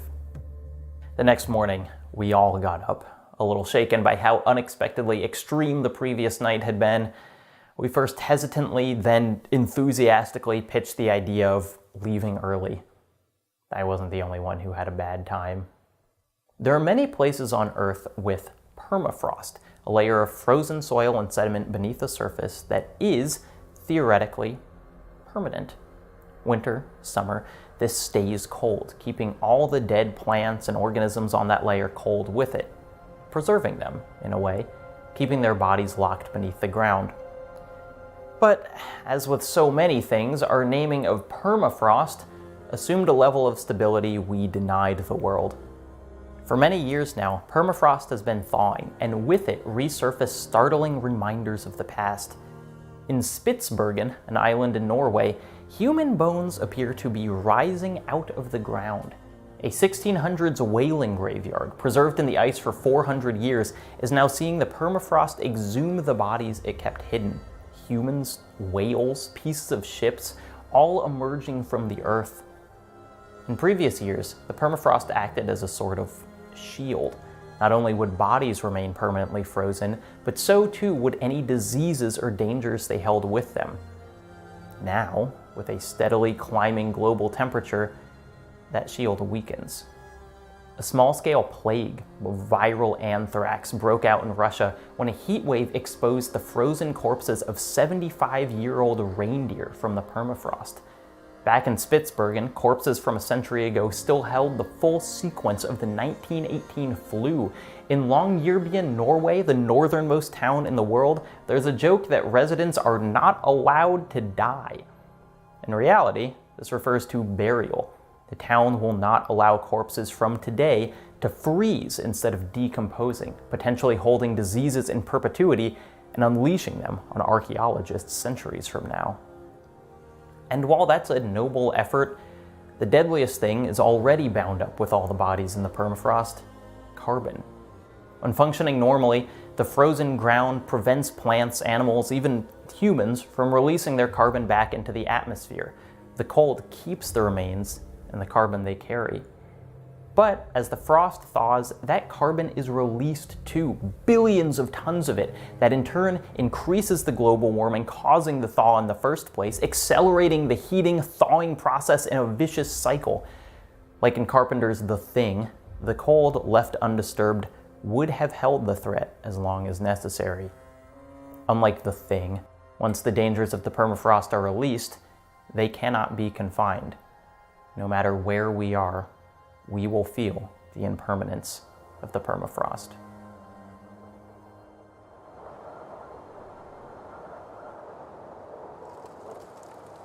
It's little surprise that the coldest naturally occurring temperature on Earth was recorded in Antarctica. It's either 128 or 135 below, depending on if you want ground level or satellite measurements. In any case, the continent fulfills its promise as the end of nowhere, an inferno of ice, the Earth's underworld. The coldest naturally occurring place in space, as far as we know, is the Boomerang Nebula. It's part of the constellation Centaurus. It's about 5,000 light years away, and thanks to the expelling of ultra-cold gas from a dying star, maintains a temperature of about 1 degree Kelvin, or 1 degree above absolute zero. That's about negative 459 degrees Fahrenheit. This is less than half of the temperature of the vacuum of space in general, which holds a little higher than 2 degrees Kelvin, thanks to background radiation from the Big Bang. But the absolute coldest place in the universe, as far as we know, the coldest temperature anywhere has ever been, ever, is back on Earth. In labs across the world for the past century, scientists have pushed temperatures lower. 1 Kelvin may be the lowest temperature in space, but we continue to go colder, far, far below 1, within thousandths and millionths of a degree of absolute zero. Like the speed of light, it seems like something we may be able to get unbelievably close to, but never reach. Cold itself, in terms of physics, is defined by absence. The absence of energy, the stilling of particles. The lower the temperature, the slower the particle movement within. In the theoretical, impossible object at absolute zero, there is no movement whatsoever. Every particle within the object would be at rest. In a poetic sense, the hermit Christopher Knight was correct from a physics standpoint when describing the quiet of winter. Somewhere in between quiet and solitude, what I miss most is stillness. It will take until the end of the universe for natural temperatures to best those created in a lab on Earth. When every star has gone out and every black hole has evaporated and the radiation from the Big Bang fizzles away, all the nothing that exists will reach the same temperature, some impossibly small decimal. Still, not absolute zero, but about as close as anything will ever get. We, as humans, are inherently fallible. We build houses with cracks in the walls, strike matches that singe and fall from our fingertips, seek solitude without ensuring self-sufficiency. Unfortunately for our survival, we are generally insulated from these mistakes. A cracked wall, a singed finger, is a setback, not a catastrophe. The cold will strip that insulation bare, remove our layers of protection, show us how desperate a situation really is. The cold punishes arrogance, forces isolation, remembers our mistakes. But to depict the cold as malicious, antagonistic, is to limit its power.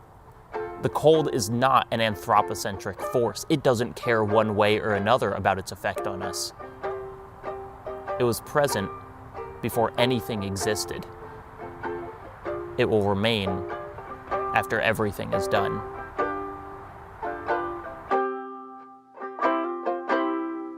There are strange things done in the midnight sun by the man who more for gold.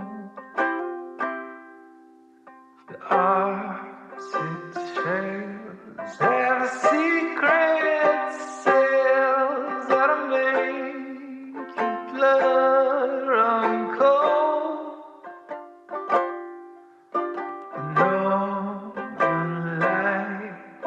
The sing queer sighs, but the queers they did see was the night on board to lay apart, cremated Sam McGee. Now Sam McGee was from Tennessee, where the cotton home in the south to roam. Now the poor got all to know.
sword, and the furnace roars at the blaze you seldom see. And I burrowed a hole in the glowing coal, and I stuffed in Sam McGee. I do not know how long in the snow I wrestled with grisly fear. The stars came out and the dance about again. I ventured near, sick with dread, but bravely I said I'll just take a peep inside.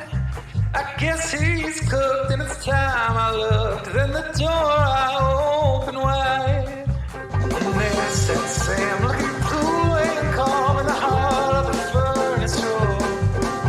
They wore a smile you could see for a mile. They said, please close that door. It's fine here, but I greatly feel it in my cold storm. Since I left Plumtree down in Tennessee, it's the first time I've been warm. Since I left Plumtree down in Tennessee, it's the first time I've been warm.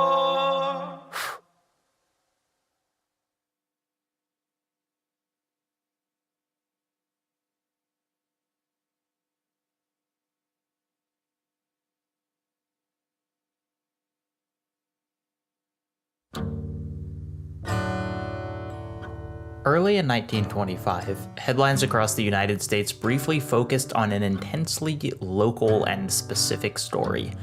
A man in central Kentucky was stuck in a cave. His name was Floyd Collins, he was 37 years old, and he had spent countless hours exploring the dark tunnels, chambers, and cascades under Barron County. It wasn't the first time he had lost his light underground. It wasn't the first time he had faced a squeeze. And he assumed when he was found a day after the cave-in that trapped his legs, it would be a fairly simple process to extract him from the cave he had so easily wriggled into. It was not.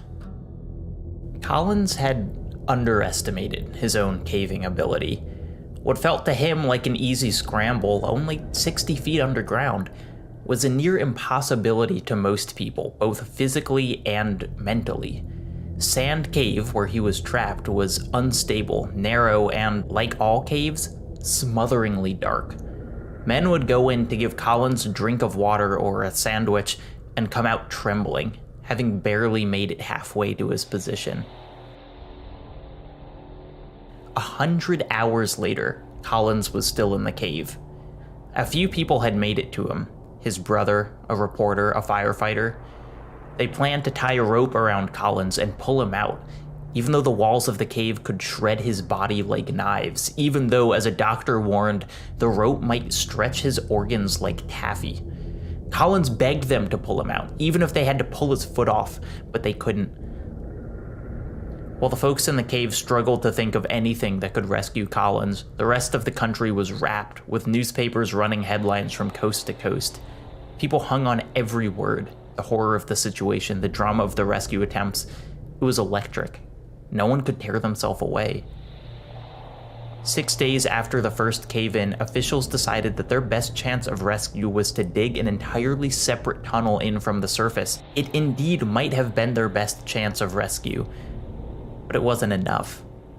14 days, 2 full weeks after he trapped himself in a cave that others could barely enter, Floyd Collins had died. And what was the rest of the country left with? A gaping fascination at what lies beneath us, a fixation with the blackness. Congress regulated the area around Collins Cave in part to try and regulate the stream of wannabe explorers plunging into their own underground worlds. You might have heard what resulted. Mammoth Cave National Park. Today, it's the longest known cave network in the world. 2 million people visit that park a year. Because despite its origins, despite the involuntary shudder that descriptions of it cause, despite the fact that it is easier in every single respect to simply stay above ground, we just can't resist it. It is, in one of the most literal ways possible, a call of the void.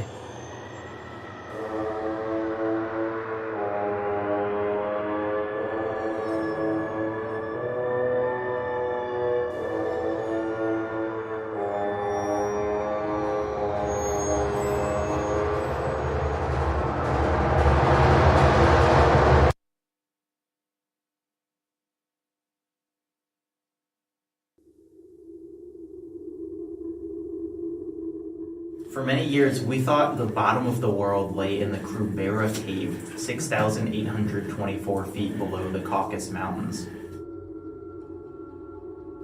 What does being in a cave feel like? Let's start with the basics. It's dark. It's really dark.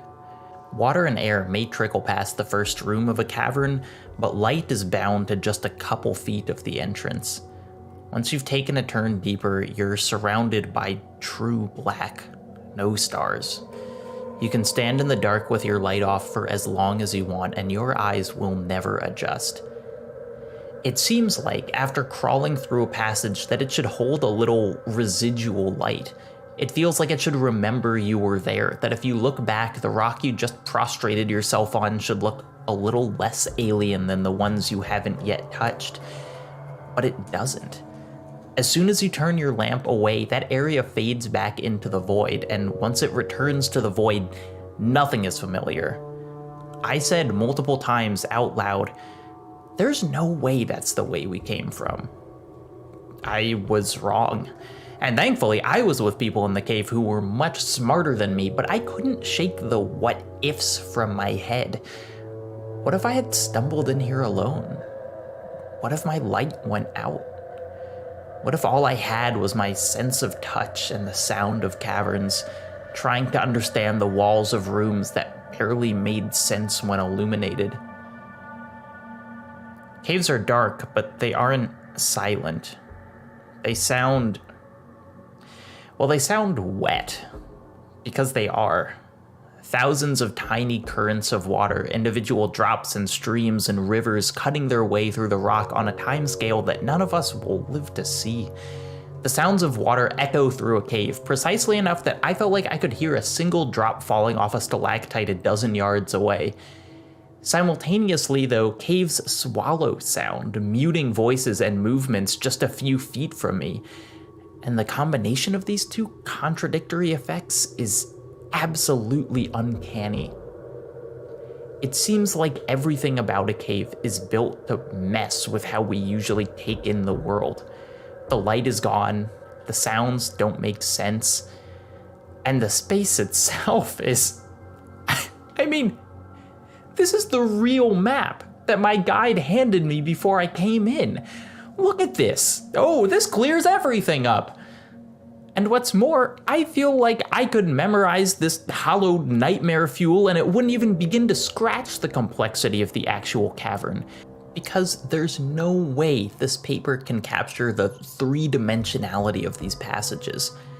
There were times when we'd be walking one direction, drop down 5 feet, and then turn around and start crawling back in exactly the same direction, but somehow under the exact rocks we had been walking on before. I have no idea how many floors this place had. 4? 10? 30? Caves are, as much as any geological formation can be, alive. Caves breathe, have active circulatory, digestive, and excretory systems, can contract disease and suffer injuries and heal many of both, and are constantly growing, just like any other living body. And I've already made clear my thoughts on living spaces. The strangest thing of all to me, though, was that there always did seem to be a way forward. Hundreds of feet underground, through pitch black rooms and shoulder-width hallways, there was always a way forward. It straddled this bizarre tightrope. Obviously, no human would have ever designed a space like this, and yet there were just enough accommodations that I felt like I should be traversing it. It hit me like a stalactite to the face. I know this kind of space. Caves are superstructures.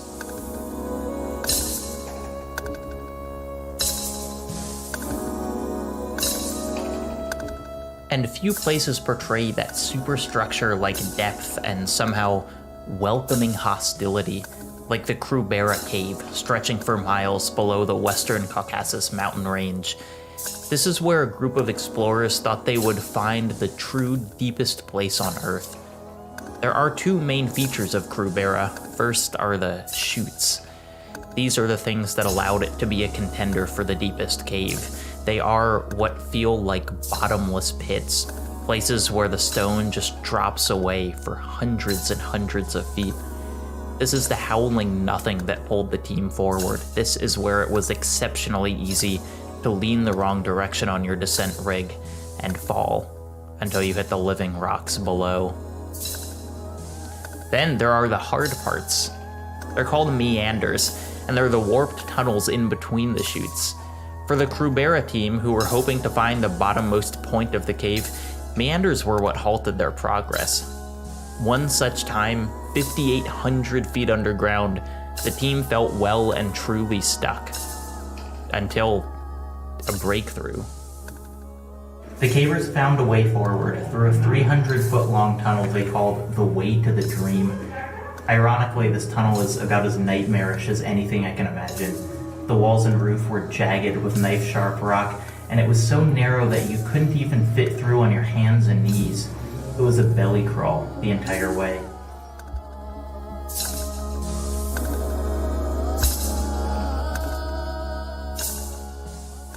I seriously can't stop thinking about those spaces underground. How elemental they felt, how untouched, how unnervingly welcoming they were. I felt it most when I was sidling along a passage too narrow to pass through straight on, my hands bracing against the wall and my feet skirting through the murky water on the ground. Why would this corridor be exactly this size? Why not so narrow I didn't have a chance of fitting through, or so wide I couldn't see the other side? Why did it feel made for me? And I could imagine just continuing down into these caverns for days, always finding another passage, always squeezing myself through another opening. I would tell myself that just down this route, everything would make sense. I would push myself further, because the caves seemed to ask me to. I would wander in a constant conversation with these growing, living walls. The call of the void is rarely more apt than when talking about the depths. I felt it well within that cave, and in fiction too, the depths are consistently linked to that alluring feeling of self-destruction. In Playdead's Inside, the game initially appears to follow the language of many 2D games, that is, left to right. But there's a much more insidious journey here, one much more resonant to the game's themes, and one impossible to ignore once you know what's happening. A descent. Plotted out, it feels like the boy is in free fall, always sinking deeper into the earth, into the water, into the horrible depths of whatever's happening inside. One of the most chilling parts of the game for me is the first moment that really highlights this descent. This submarine, when you first get it, feels like a blessing. No longer do you have to worry about holding your breath. Now you can explore these flooded hallways with confidence and light and power.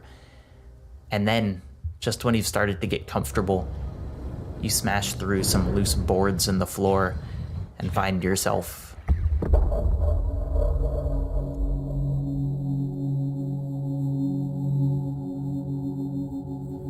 ugh. It's just so big and so empty and so... This is the first time in the game we haven't been able to see the floor. It never even occurred to me that we wouldn't be able to see the floor, but here we are, floating above oblivion, and it's not claustrophobia anymore, and it's not the fear of drowning, it's just those depths. It's why, by the end, everything feels so off. This laboratory might be almost normal, but how could it be when we've been tumbling downward for hours? How could it be normal thousands of feet below the surface? And when you burst out into what's seemingly outside again in the finale, it feels impossible. We know implicitly what shouldn't be on the other side of that wall. More labs, maybe, or a sheer rock wall, or just blackness, infinite and welcoming, but not the surface again. never the surface. We're in too deep.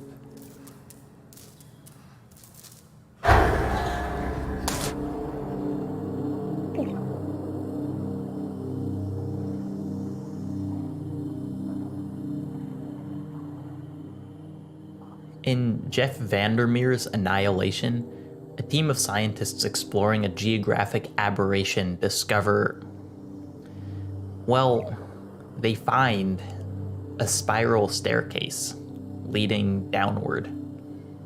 But almost immediately, the protagonist recontextualizes the staircase in her head. It's not a tunnel, it's a tower. She insists that it's a tower. She's frustrated that the others don't recognize it as what it is, which is clearly a tower. The book doesn't really explain why she insists on this nomenclature, but the dominance of the staircase in her mind, and in ours as readers, hints at the reason. Though the spiral sinks into the earth rather than towering above it, its presence is always felt, implicitly visible from every part of the infected area. Every event that happens in the story, every clash with another character or new mystery that presents itself, the biologist mentally returns to the tower, and I did as well. We both knew from the second it was discovered that nothing could be truly known about this world without descending into that tower. And in the end, she does, plunging into what is ultimately a genuine eldritch horror. But for me, the unexplored tower was the more powerful idea, always beckoning her back, always present in our mind's eye. The idea that you don't even have to be in the depths to feel their influence, that simply knowing they're there is enough. After the way to the dream, the cavers found themselves stuck again, 5,888 feet underground. The only potential way forward was through an underwater passage, but because the way to the dream was so narrow, they couldn't bring any scuba equipment with them. They would have to dive into the sump, blind and unassisted, and hope beyond hope that there was a way forward. And they did.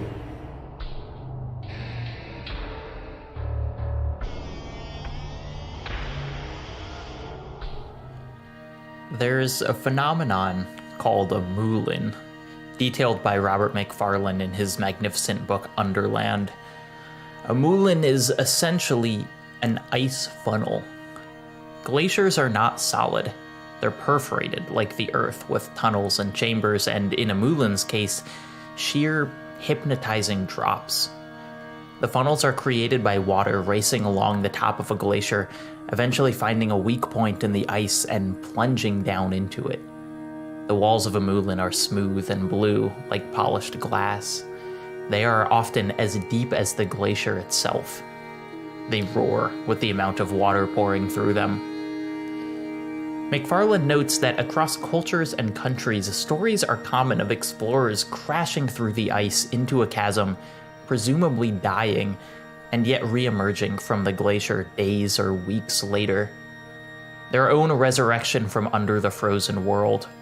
He and other authors have also noted the uncanny pull that the moulins specifically have. An outdoor blogger named Dave Gallagher referred to a moulin as his own Moby Dick, living in his mind for years after he first experienced it. I know I have also read, though I cannot find where, stories of the near hypnosis that the smooth glass can impart, stories of people feeling driven to throw themselves in. For now, those stories exist as my own personal mythos. In the Chinese room's Dear Esther, the protagonist is reborn through caves, water, and depths. Delirious from fever and injury, he stumbles once, twice, 3 times deeper into a cave on the apparition of a Hebridean island his mind has created. The first fall takes him from the surface into the caverns. The second, from the caverns into a slick waterfall basin. The third, from a luminescent stone chimney to a highway underwater, lost in time. This is the underworld made manifest as it exists in stories, religions, myths, the highway where the memory of his loved one is trapped. the hospital bed where she took her last breath. It is everything about the depths, at once overwhelming. The darkest recesses of his mind, trapped in the literal deepest part of the world, under so many miles of pressure he can barely see the surface.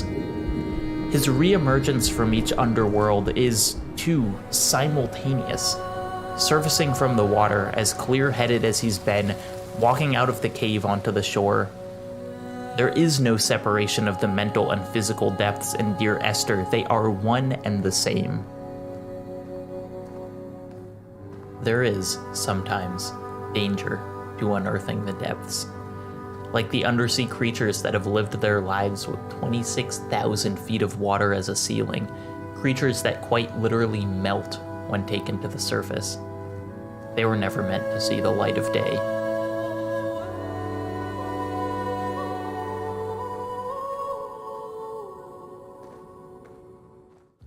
Or spent uranium, maybe the single most dangerous refuse of our species. A material that will stay dangerous after the death of our children's children's children. A power source, used once, then radiating farther into the future than we can possibly imagine. What is it like to create something that could kill a civilization 100,000 years, 1,000,000 years from now? How do you bury something so deep that it never comes up, not after history and language and maybe even species has been wiped away and started anew? It's the absurd challenge that faces every nuclear waste disposal plant. And, of course, it's a challenge that's more or less impossible to test. In Underland, McFarlane details the Waste Isolation Pilot Project in New Mexico, a tomb for our nuclear waste set to be sealed about 15 years from now. Half a mile underground, the rooms containing the waste will be intentionally collapsed, then sealed with 13 layers of concrete and soil. And then the salt will start to drip. Because the WIPP is buried in a salt bed millions of years old, slowly that salt will crawl into every crevice, fill in every space left behind. The salt will confine the radiation better than we ever could. We're still not sure if it's good enough though. Acres of salt and concrete and radiation buried in a desert that frequently reaches over 105 degrees seems like it would dissuade anyone from coming near. But then again, so does living under miles of pitch black water. If it exists, we will attempt to uncover it. And so, there's another layer of protection. The waste site in New Mexico will be surrounded by dozens of 25-foot-high granite pillars surrounding a wall of earth which surrounds more pillars, which surrounds a granite room engraved with a warning written in English, Spanish, Russian, French, Chinese, Arabic, and Navajo. The warning will read, "We are going to tell you what lies underground, why you should not disturb this place, and what may happen if you do." El sitio era conocido como el WIP, o el sitio de la planta piloto de aislamiento de residuos cuando cerró en el año 2038 AD. Отходы были созданы при производстве ядерного оружия, также известного как атомная бомба. 我们制造的问题不是孩子的责任。 هذه الرسالة تحذير من الخطر. T'ado gone hanagedit do ba nijit ida yowe.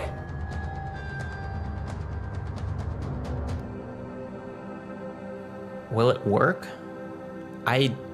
I want to believe yes. But imagine us, a new species, finding an ancient monument with strange lettering, ominous pictograms, and thousands of feet of obelisks surrounding it. Imagine us breaking into a tomb, disregarding the cries and promises of long-dead civilizations. Finally, after the underwater tunnel and the way to the dream and thousands upon thousands of feet of descent, the team reached a chamber from which they could go no lower. 6,824 feet underground, they found the lowest part of that cavern and they gave it an appropriate name: Game Over. The Krubera isn't the deepest cave in the world, by the way. Not anymore. Just 2 years ago, a team found a neighbor that was actually some 400 feet deeper, the Virovkina Cave in Georgia. It seems naive to think that this is actually the deepest cave. There are always further passages. There's always a way to keep going. But sometimes there's no way to come back.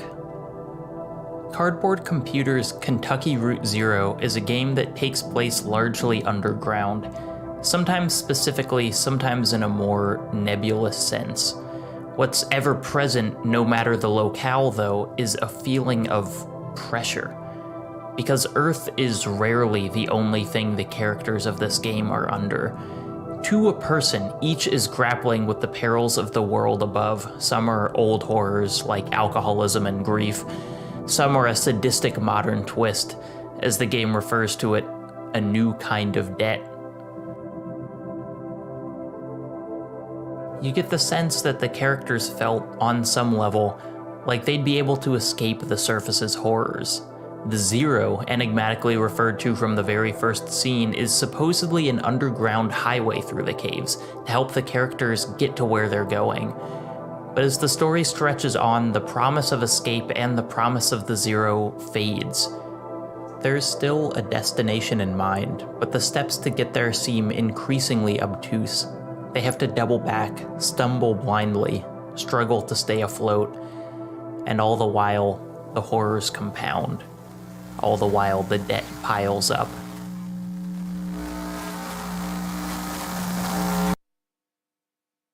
Far from an escape, the caves of Kentucky Route Zero seem to magnify the pressures that each character is running from.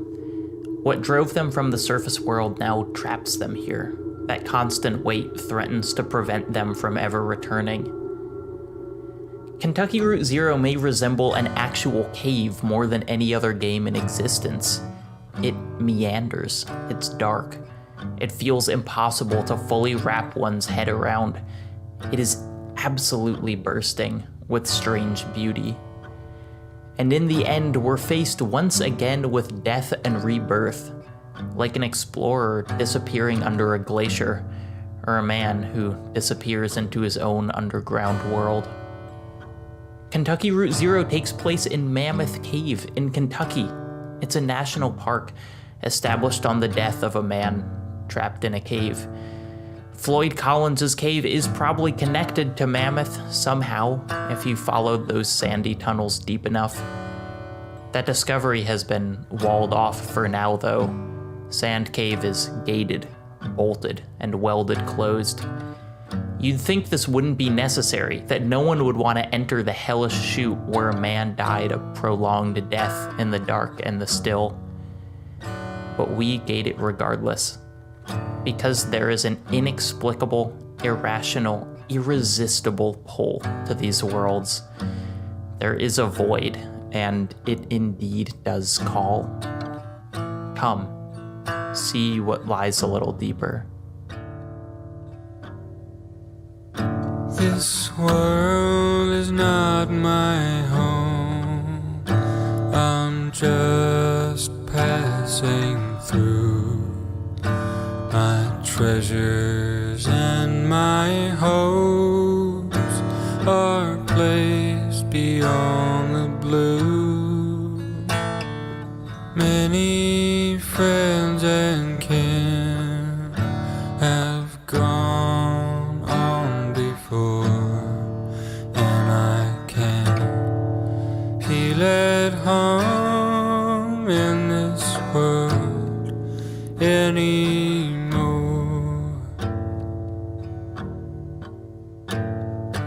Oh Lord, you know I have no friend like you. If heaven's not my home, oh Lord, what will I do? Angels beckon me to heaven's open door, and I can't feel at home in this world anymore.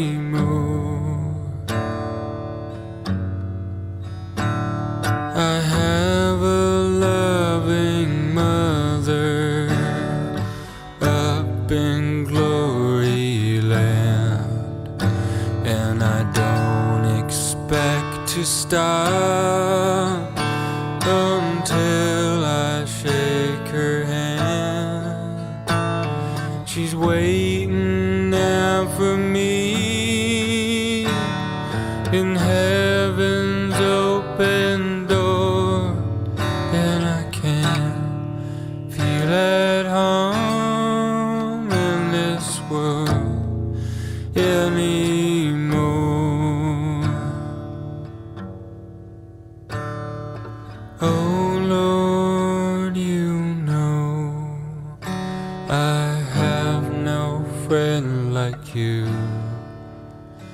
If heaven's not my home, oh Lord, what will I do? Angels beckon me to heaven's open door, and I can feel at home in this world anymore.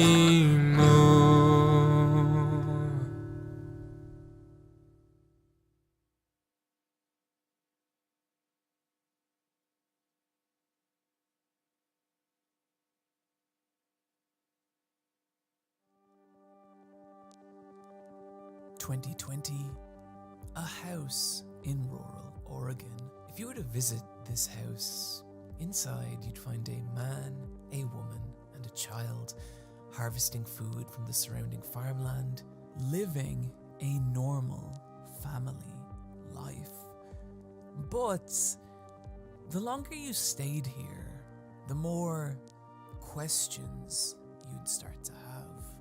Why are there barcodes on the freshly harvested vegetables? Why does it feel like this man and this woman don't actually know each other? What is it about these photos that feels so wrong? What is the large clock on the wall counting down to 0, and why is it snowing in July? Was this really the same child that was here just a second ago? What is wrong with this house's mirrors? And who are these strange men who creep in through its windows at night, silently take the child, and leave behind an eerie, lifelike robot? What is happening here? What is this place? And the answer is that this house is a reflection. It is a reflection of a man, and that man is Nathan Fielder. If this is your first time encountering Nathan Fielder, he's hosted 2 different reality TV shows, Nathan For You and The Rehearsal, and I need you to understand how strange this man's mind is. One segment from Nathan For You involves Nathan helping a struggling gas station, his plan being to sell gas at $1.75 per gallon, which does draw in customers, only for those customers to be charged full price for the gas and told that they actually claim back the discount through a tax rebate, which can only be filed in a mysterious rebate box somewhere on the side of a mountain. And when people actually take Nathan up on this, he ends up leading them on an elaborate mountainside riddle hunt that transforms into a 17-hour overnight hike before finally, the next morning, Nathan reveals there never was any rebate box. There is an uncanniness to Nathan. The way he moves, the way he speaks, the way he interacts with people, he's awkward. He doesn't pick up on social cues, he makes jokes that don't land, and his conversations frequently plummet into vacuums of uncomfortable silence. When you look at me, you probably see a guy who has it all. But really, there's a large part of me that's immature and underdeveloped. If you want to hang out sometime time outside, I don't know. It's fine. We don't have to, it's fine, yeah.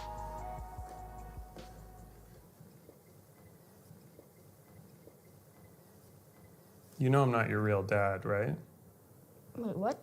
It's like there's this invisible barrier between Nathan and everyone else. Like he's this outsider looking in on the rest of humanity, trying so hard to act like a person, but is unsure of what a person is. And Nathan's aware of this. In fact, he tries very hard to overcome it. He will map out conversations on these intricate, elaborate flowcharts, accounting for every response, every variable, in the hopes of guiding his interactions towards a favorable outcome. He will even control scenarios and manipulate people, like taking a person to a shooting range for the purposes of growing closer to them, only to secretly load the rifles with blanks in the hopes that the two will bond over their mutual failure. Wow, we're not good at this. If this is your first experience of Nathan, by now you may be asking the inevitable question everyone does. Is this person real? Is Nathan Fielder an actual, genuine human being, or are we watching a bizarre comedy character played by an actor? Or is there maybe a much stranger third option that will unfold over the course of this video? Well, friends, after watching Nathan's recent show, The Rehearsal, which incidentally is 6 of the most compelling, strange, and disturbing episodes of television I've ever seen, that is a question I have put the last 8 weeks of my life in attempting to answer.